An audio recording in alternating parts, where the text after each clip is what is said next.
My name is Nova Carter. I'm 30.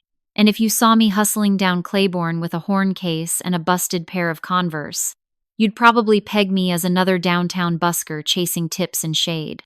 You wouldn't guess the years of metronomes and metal, of Sunday suits and sore embouchures, of a father who believed God loved excellence and disciplined it into his children like scripture set to 4/4 time. You wouldn't guess the night I dropped a solo in front of a televised congregation and felt a city hear me fail. And you definitely wouldn't see how I'd spend a decade trying not to be the sound I was built for, only to get dragged back into it by family politics, a rented ballroom, and a microphone I didn't ask for. I grew up 15 minutes from the French Quarter but a world away 7th Ward, shotgun house off St. Bernard, rust on the ironwork and trumpet lines in the air. My father, Reverend Elijah Carter, ran a church that could make you shake a Sunday hangover with one verse. He wasn't a cruel man. He was a precise one. He had a voice like a snare drum and hands that could map your mistakes from across the sanctuary. My mother, Patrice, was the kind of quiet that made rooms behave, a nurse who could pull an IV and a confession in the same shift. I was their middle child. My older brother, Isaiah, learned to talk like a campaign ad and would one day make people line up to vote. My little sister, Lark, had a voice that tasted like honey over ice, every praise team's secret weapon. The first time I wrapped my fingers around a sax, I was 9. It belonged to a church deacon who said he'd lend it until I grew out of it. Joke was on him. I learned my scales like commandments. When the school band director said I had an ear, my father put the Yamaha on layaway and paid for it with 3 months of overtime and every spare dollar he didn't put in offering plates. "We don't aim for good," he told me as he set the case on the kitchen table. "We aim past it." He meant it as a blessing. It landed like a target painted on my back. By 15, I could run giant steps without blinking and sit in with half the brass bands if somebody missed their call time. By 16, I was the prize my father bragged on to visiting preachers. The daughter who could bring the horn down soft enough to make folks cry and then blow the roof back on. Folks called me prodigy and meant it like prophecy. I believed them until the night the prophecy slipped. It was a July revival. Cameras set up like cranes in a zoo, lights hot enough to cook a gumbo. We were live on a local station, the church packed shoulder to shoulder. I was supposed to take 8 bars on Total Praise and bring the house to its knees. I walked up front, counted off, and the first note just ghosted. My reed squealed like rubber on glass. I overcorrected, bit too hard, and cracked again. The sound cut like embarrassment you can hear. The YouTube clip still floats around under a title somebody thought was kind. Young saxophonist loses her way, finds it again. The finding didn't happen on camera. It didn't happen for years. After that night, the horn case felt heavier. The walk to the practice room felt like a gauntlet. My father tried every language he had, encouragement, lecture, prayer. Nothing stuck. When you've tasted humiliation with a full house watching, your body learns how to flinch before your brain remembers the cue. I enrolled at UNO for music ed because it sounded like staying close without touching the stove. I dropped that after a semester and switched to hospitality because it sounded like not failing in public. I worked front desk at a boutique hotel near Canal, learned the art of the neutral smile, memorized coffee preferences for men who tipped like their daddy taught them wrong. I still kept the sax under my bed in a case that collected dust like regret. On bad nights, I'd slide it out and run long tones in the bathroom with the shower on to muffle the sound. It felt like writing letters I'd never send. Life rolled. Isaiah went from canvassing for council seats to running his own name beneath a slogan that made white donors nod and aunties clap. Forward together. Lark went off to Houston on a recording promise that turned into wedding vows and a baby with eyes like her own. My parents grew older where I could see it, the stiffness in my father's knuckles, my mother's sighs getting longer. The church stayed loud. My horn stayed quiet.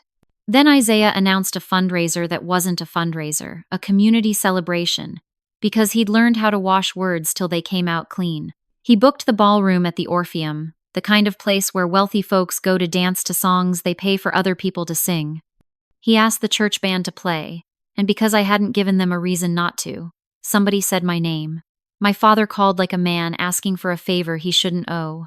"It's not a show, baby," he said, voice softer than I'd heard it since I was 9. "Just some background. A table here, a donor there. Ease 'em." You know how?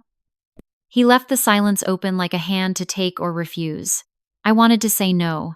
I didn't know if I was allowed to anymore. Fine, I said. Background. The week before the event, I cleaned my horn like I was washing grief off it.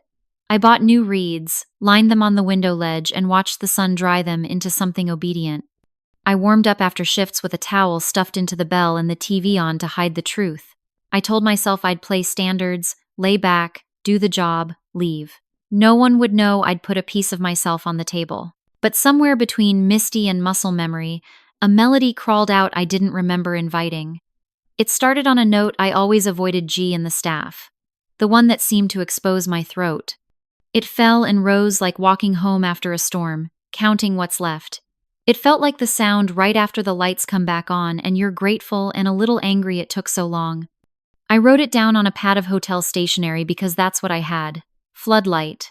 It wasn't pretty. It was true. The Orpheum Ballroom was all polished wood and donors in suits that looked like old money's idea of good behavior. Isaiah wore navy instead of black, because he'd learned that trick. Less like a funeral, more like a promise. My father in a collar and a smile that shook hands twice before saying anything. My mother in a dress the color of the inside of a magnolia. Lark flew in from Houston with a toddler on her hip and a husband who looked grateful to set the diaper bag down. The band tucked into a corner near a bank of hydrangeas, a lighting tree making everything look expensive. Just the vibe, the event planner told us, like a prayer that wouldn't cost extra. I played Misty and then Blue and Green, letting the sound turn the chatter to velvet. Glasses clinked. Laughter rose and fell. It felt like a job I could keep. Then I saw my father across the room, smiling that careful smile, and heard something in my chest say either play it or stop lying. I shifted my hands, tasted the reed, and let Floodlight crawl out. It started soft enough that the room didn't notice. Then it did. Conversation slowed, then stilled. A waiter stopped with a tray midair. Isaiah turned, brows pulling together like he was trying to remember if he'd scheduled this. My mother's hand found my father's arm. I kept going, not because I was brave, but because I'd run out of ways to be afraid. The melody found its legs, went hard for a bar like you do when you're tired of apologizing, then exhaled, then climbed. When I hit the note I had avoided for years, it didn't break. It rang. I finished where I started, softer than a whisper. For a second, the room didn't know what to do. Then someone clapped. Then more did. It wasn't a roar. It was enough. After, donors were donors. They said things like, raw and authentic, because those are the words rich people buy for the feeling of being near something not rich. A woman with a pixie cut and a dress like a blueprint handed me a card. Avery Kim, programming Newport Jazz. She said my name like a question and an answer. We're putting together a late-night set. Send me a link if you have one. I didn't, but I said I would. My father waited until the room thinned to come stand too close. You didn't tell me you were going to play that. He didn't sound angry. He sounded like a man who'd just heard thunder he couldn't forecast. It was beautiful, he said after. It made me remember things I'd put where I couldn't see 'em. He looked away when he said remember. I knew where he'd put them, the same shelf I kept my horn case on. A week later, I sent Avery a phone recording I made in my bathroom, a towel in the bell, the shower off this time. She replied with a time slot and a, see you there. I booked a cheap flight, borrowed a couch from a friend of a friend in Providence, and borrowed courage from everyone who'd ever slid a bill in my case on Claiborne. Newport was breezes and beanies and horns arguing in the best way. Backstage smelled like varnish and French fries. I walked out after midnight to a crowd who weren't drunk enough to be rude and weren't sober enough to pretend. I told them my name the way you tell a cab driver where you live. I played Floodlight. It held. I added a second tune I'd been sketching on the plane Garrison, named for the street I learned to ride a bike and look over my shoulder. By the time I packed my horn, a kid in the front row had tears on his cheeks and salt on his fingers. He said, I didn't know a sax could sound like that.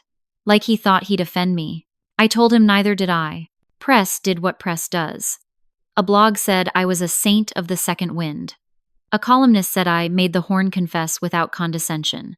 My inbox filled with words I didn't know how to digest. Residency, opener, feature.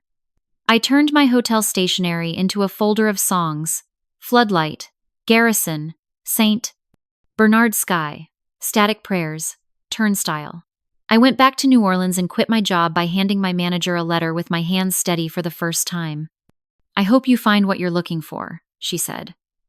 "I did," I said back, and meant it even if I didn't know what it would cost. It cost a fight on my parents' porch with my father standing like a sermon and my mother watching like triage. "Music can be a calling," he said, "but a calling doesn't always pay the light bill." I told him I'd be fine. He asked me to define fine. I said rent and rice and a cheap plane ticket. He shook his head like he was saying a prayer for my stubbornness. "You know who else is stubborn?" I said. "Me at 9, you at every age." He laughed despite himself, then stopped like he'd broken something. We hugged awkward because that's how two precise people do it when feelings outrun diction. Isaiah watched from the swing and later texted, "If you need donors who don't expect gala music, I know some kids with Venmo and taste." Lark sent me a voice note of her baby beating a pot with a spoon, a rhythm that made me grin until I had to sit down. I made a record the ugly way. Piece by piece, studio time traded for favors. A Kickstarter that made me sweat. A cover photo my friend shot on her Canon behind the old Circle food store. I named the record Floodlight because sometimes you have to call the thing by the name it gave you. We pressed vinyl because Avery said people wanted to hold something even if they didn't have a turntable that worked. The morning the boxes arrived, I lined them like cinder blocks along my hallway, slept on top of them like a dog with a bone, woke up to my downstairs neighbor laughing at the sound I made when I tried to get up. We did a release at a small room off Frenchman where the floorboards know more secrets than most therapists. I wore a black tee and jeans and my father's cufflinks. He came with my mother, who brought foil pans of food because you don't raise children and then let them starve at their own party. I played the record straight through and then didn't know what to do with my hands while people clapped. A reporter asked me what I owed New Orleans. I said rent and everything else. The record did what small records do when people share them like recipes. It put me on a few lists I didn't know existed. It got me a slot at Lincoln Center out of doors, and a real dressing room at the Kennedy Center where someone had ironed towels. It got me a DM from a horn player I'd idolized since I was a kid. "You're saying something I recognize." I stared at the screen until the phone went dark and then told the wall because I didn't know what else to do.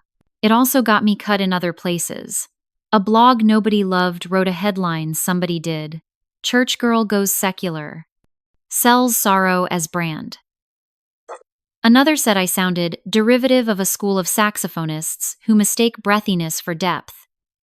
I read them because you always do, and then went to rehearsal and put the words in the bell and blew until they were spit. I didn't read the comments. I told Lark not to either. She read them and sent me screenshots of the good ones anyway.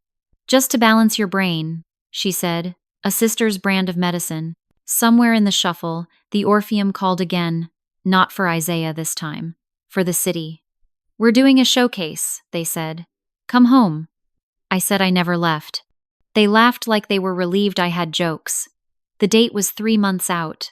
My name was in the middle of the poster, above a brass band and below a legend whose records I'd stolen licks from for years.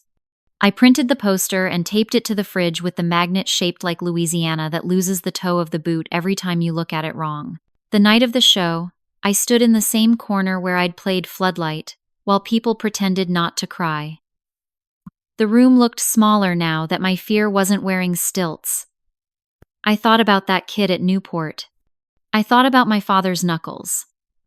I thought about the old deacon sax I never gave back because he said growing out of it meant growing into yourself.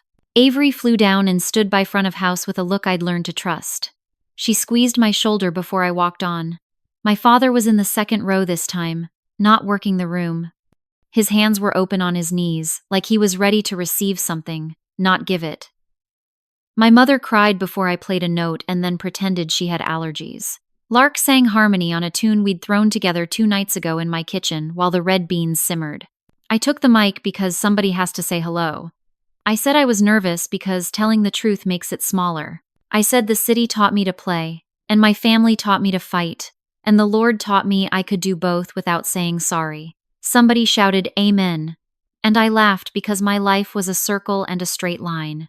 I played the set like a letter to a person who knows all your bad parts and reads to the end anyway. Floodlight, of course. Garrison, because you never know who's walking home behind you. Static prayers, for every time I thought silence was safer and learned it wasn't. August 29th, because we don't say Katrina like a cuss word in polite company, but I still carry a brown waterline in my head. Each tune stretched, changed shape, came back different, like people do when they go somewhere and return with a new name. I saved one for last, one I'd written in a hotel room in D.C. The night a stranger knocked on my door by mistake and scared me into composing. I called it Make Away. It wasn't clever. It was what the women in my life said when the paycheck and the pain both came late. When the last note hung and dropped, the room did that hush I used to run from. I stood in it and breathed. Then the sound came, a wave that started near and spread out, not violent, just sure. I bowed in the direction of my mother's foil pans because I wanted her to see I knew why I wasn't hungry. I bowed toward my father because I wanted him to see I'd aimed like he asked, just not where he could predict. I bowed toward the drop-ceiling lights that had put halos where people stood. Backstage, my father hugged me like he meant it and didn't know how to stop. He pulled back and looked like he had a confession to make. I gave you too much to carry, he said, thinking it was love. Maybe it was fear wearing church clothes. I told him fear always had a good suit. He laughed and then cried and then pretended to cough. My mother wiped his face and mine with the same hand because that's how she'd done it since we were kids. Isaiah came through late, loosened tie, the smell of policy and mint gum. I used your music in a stump speech, he said, half proud, half asking forgiveness. I told them we're a city of second takes. I told him to put my name on the flyer next time and we'd call it even. Lark had my nephew asleep on her chest and sang me a scrap of something I promised we'd finish in the morning and knew we wouldn't. After the crowd and the pictures and the way the adrenaline collapses like a tent after the wind dies, I sat alone on the edge of the stage with my horn across my lap. The house lights were up, the floor sprinkled with programs and perfume. I thought about the girl in the mirror at 16 who couldn't find the note and thought maybe it meant she shouldn't look anymore. I wanted to tell her what the air would taste like when she finally hit it. I wanted to tell her failing under a floodlight isn't death.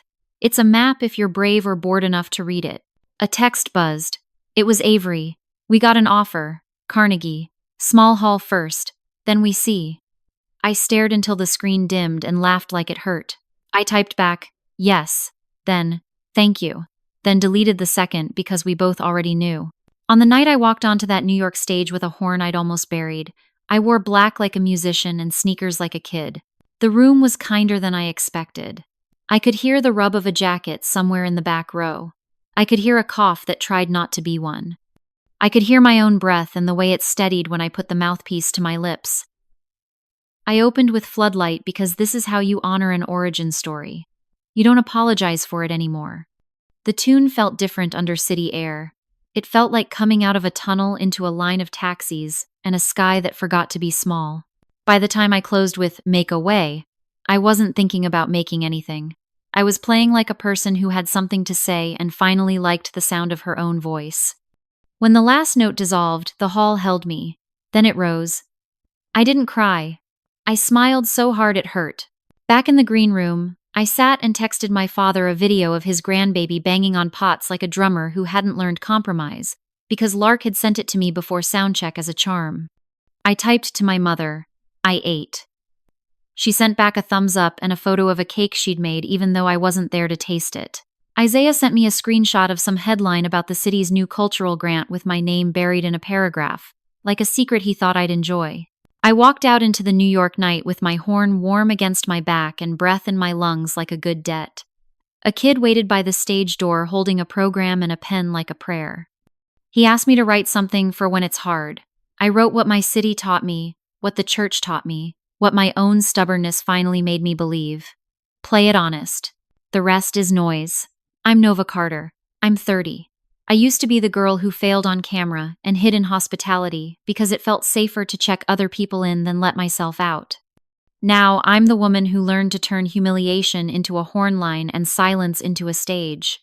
They called me a failure once. I answered with a sax. New York listened. Home did too. And if you find me on Claiborne, case in hand, sneakers dirty, smile easy, know this. I'm not chasing a spotlight anymore. I'm carrying a floodlight I built myself, and I'm shining it where I can see. The weeks after Carnegie blurred into a carousel of phone calls, inbox pings, and flight confirmations. My horn barely had time to cool between sound checks and stage lights. Each night felt like living in someone else's dream, except it was mine, finally, and I didn't always know how to hold it. The press wanted the fall and rise narrative, the neat arc they could paste into headlines. Prodigy shamed, redeemed at Carnegie. They wanted me to smile pretty and feed them quotes about resilience and second chances. I gave them some, sure.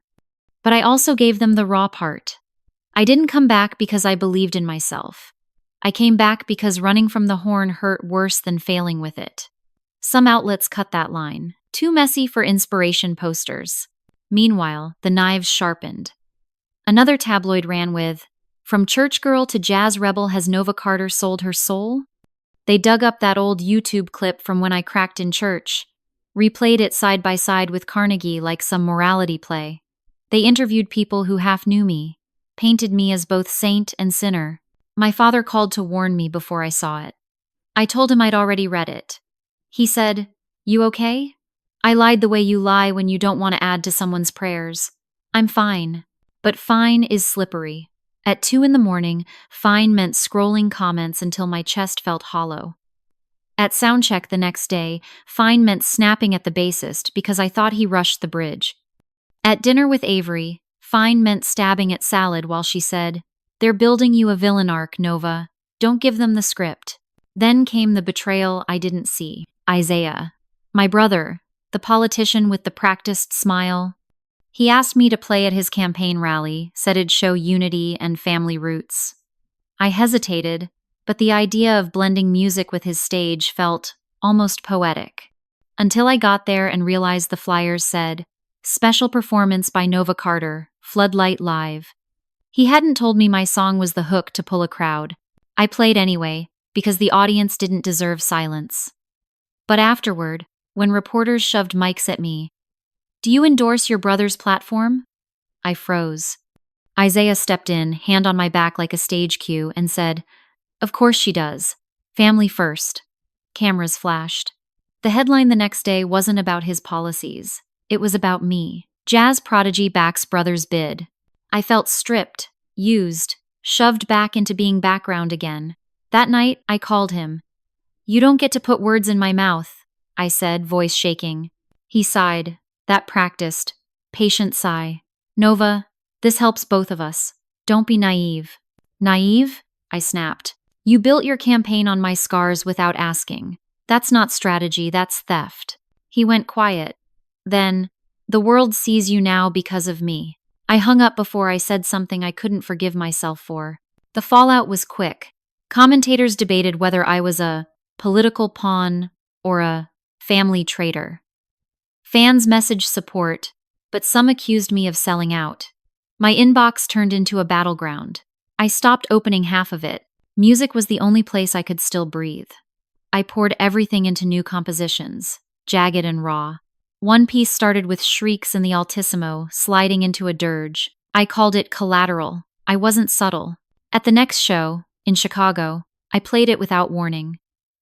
The audience shifted, unsettled. Some clapped like they weren't sure if they were supposed to. A critic later wrote, "Carter abandoned beauty for bitterness tonight. He meant it as an insult." I read it as confirmation. But the truth? I was unraveling.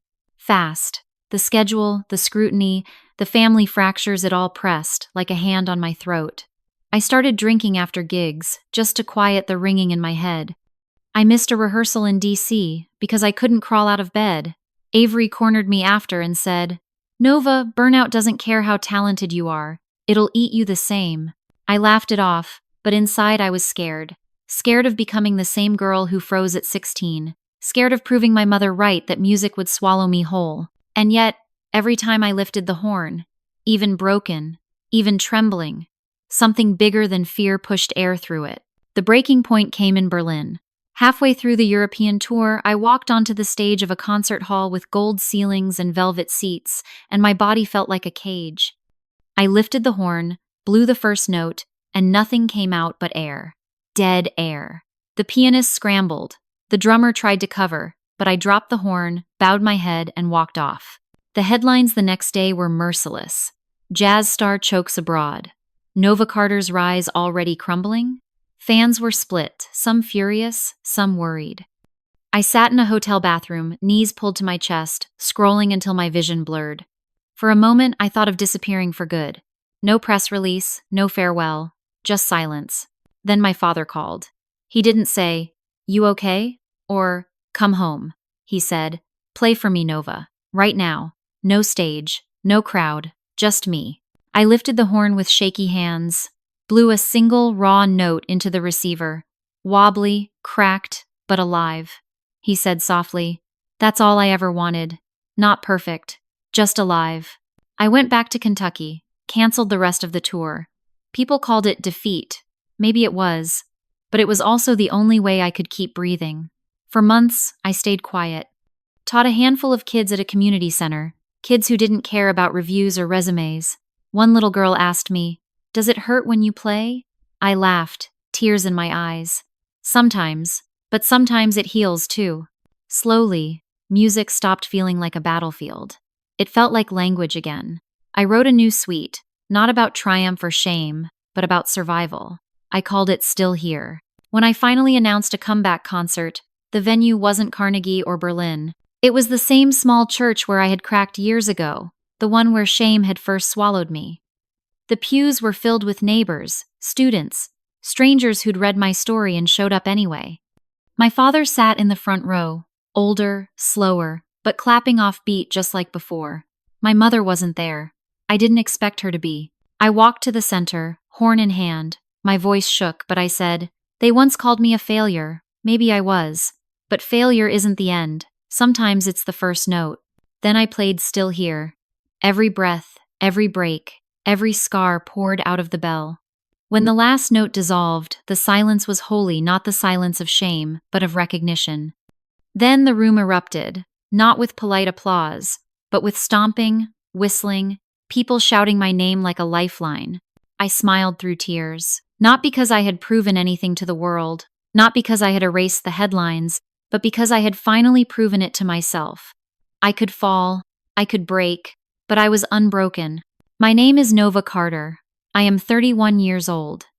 I am not just the girl who failed in church, not just the prodigy who collapsed, not just the comeback story in someone else's paper. I am the woman who turned humiliation into music, who stood back up when silence almost won. And my sound will never be silenced again.